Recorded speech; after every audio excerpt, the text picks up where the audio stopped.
Hi, I'm Catherine.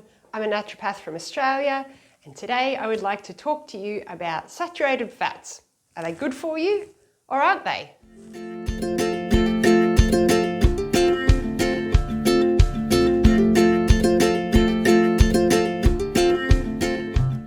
So when I was young, I was told that butter was bad for you. It would be bad for your arterial health and it made you fat, leading to cardiovascular disease. But what's interesting is there's an article I found from 2014 that shed some light on where this information came from and what the thinking was at the time and how it's not actually that accurate.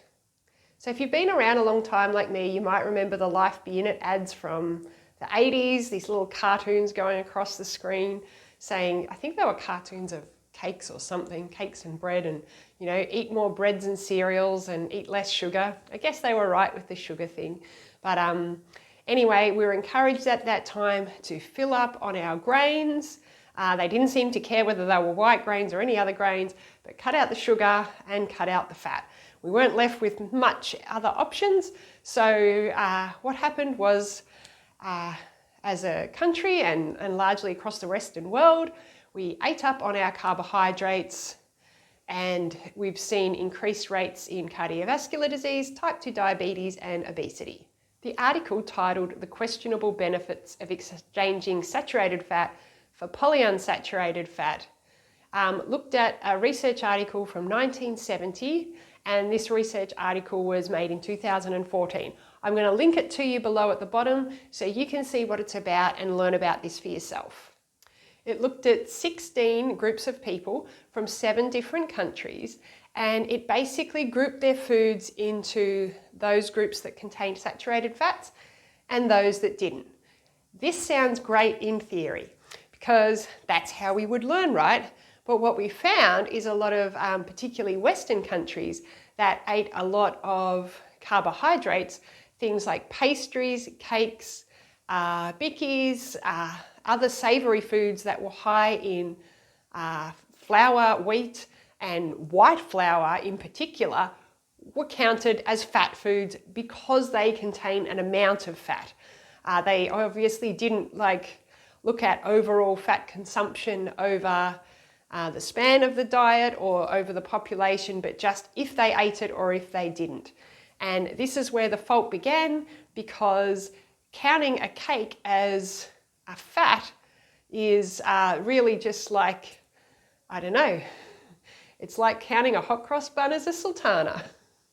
The article also found that some countries that had the same intake of saturated fats as the groups in other countries had very different outcomes for cardiovascular disease.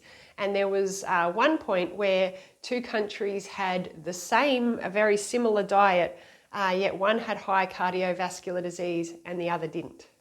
So since the 70s, people have exchanged their butter for polyunsaturated omega-6 fatty acids, usually in the form of margarine. For a long time, we were told it's better for you because the butter's bad, and it has led to worse health outcomes.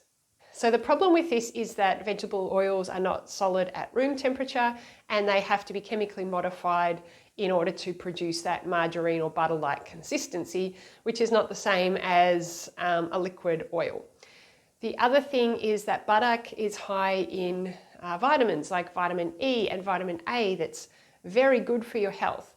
And so what we've done is we've gone and substituted something that was naturally good for us with a chemically treated alternative, and we've seen worse health outcomes.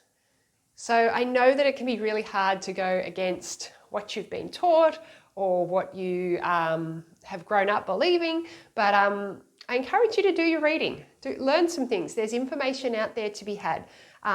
If you aren't used to looking at research articles, you can go to Google Scholar and search for a topic, and it will take you to primary and secondary research articles to find out where this information came from and what's actually going on.